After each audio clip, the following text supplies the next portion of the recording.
This is a story called The Little Monsters, Chapter 53. The kids find a secret hideout. The gang are out playing at the swing, and then they decided to go to the new skate park. However, they were all told by their parents to be in by 7 p.m. When it got to about 6:45 p.m, they decided to go home as they weren't having much fun. They knew that their parents would come looking for them if they were late home. Then they changed their minds, and instead of going home, they went to the old skate park, where they knew that their parents wouldn't find them. On their way there, they decided to take a shortcut through the woods. As they did so, they found an empty hut. They went inside, and there was even an old brick fireplace inside. Kicker had an idea. She told the others, "Hey guys, we've always wanted our very own secret hideout. This could be it. My parents have some old chairs and blow-up beds that they don't use anymore. We could bring them." Everyone agreed, and before they left, they decided to cover the hut with branches to disguise it, so no one else would find it. By the time they got home, it was past 9 p.m, and their parents were very annoyed. They were all smacked hard on their bums, grounded for a week, and sent to bed. The next day, they were all told to go straight to school and to come straight home after school. However, they all knew that no one would be home until about 5:30 p.m, so when they came out of school, they went straight to Kicker's house. They went in her shed and got the old chairs and a couple of old tables and the blow-up beds and took them to their secret hideout. When they'd finished putting the stuff in their secret hideout, they made their way home and got there before their parents did. The next day was Saturday, and they were all told not to leave the house. Of course, they didn't take any notice, because as soon as all their families went out, they sneaked out and went to their secret hideout. They stayed there all day, and then they went home. When they got there, they climbed in through their bedroom windows, because some of their family were already home.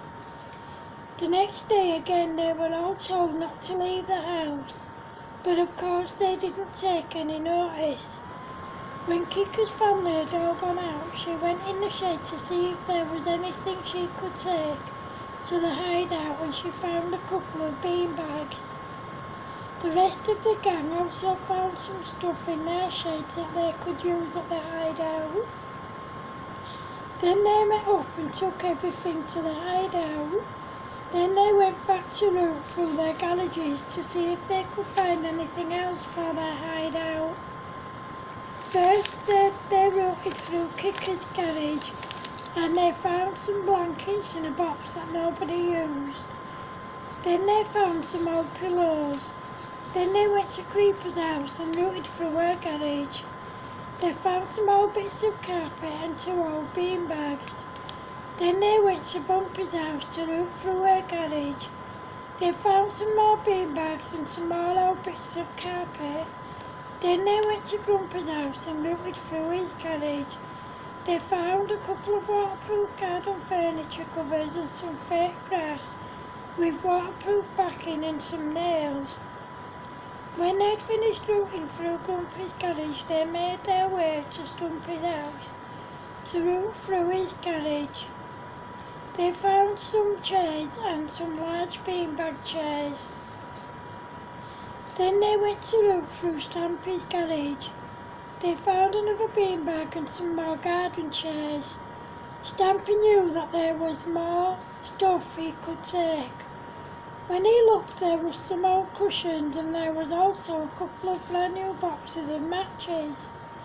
Then Stampy saw something out of the corner of his eye. When he looked, there were some jars that were full of money. When he counted it, there was over £300. The kids couldn't believe it.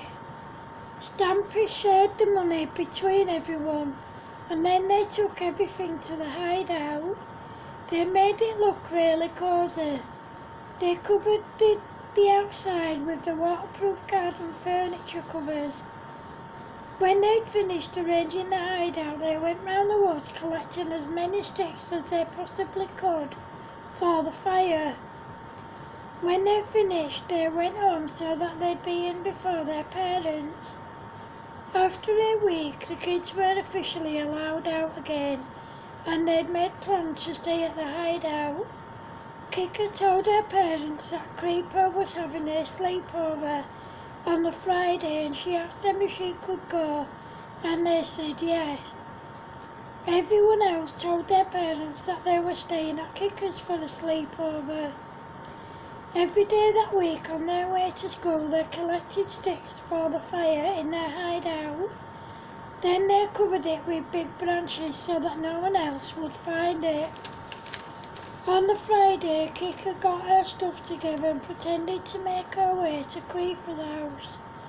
And the others got their stuff together and pretended to make their way to Kicker's house. Instead, they all made their way to their secret hideout. When they got there, they uncovered it, dropped their stuff inside, covered it back up, and then they went to the supermarket. When they got there, they bought a portable stove, some barbecue trays, and lots of food. Kicker remembered seeing some old pots and pans and cutlery in her garage, so they went back and got it. Then they made their way to the hideout for the night. When they got there, they were starving, so they made themselves something to eat, and then they played games for a few hours.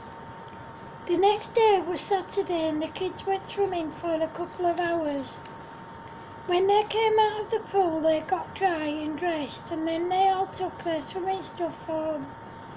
Whilst they were at home, they all had some lunch, and then they played at the swing in the new skate park for a while. After a couple of hours, they all went home for their tea.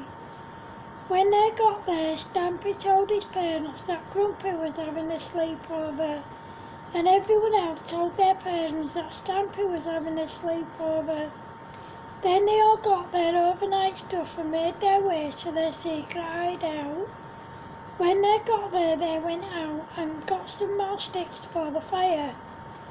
When they'd finished collecting the sticks for the fire, it was getting dark, so they went back to the hideout. When they got there, they lit the fire, got themselves wound up, and then they had something to eat. When they'd finished eating, they played some games again, and then they settled down and went to sleep. The next day, they stayed at the hideout for a few hours, and then they dyed the fire out and made sure it was completely out before they left. Then they covered up the hideout so that no one else would find it. Then they went to play on the swing and at the new skate park for a while, and then they went home. The end. Thanks for watching, guys.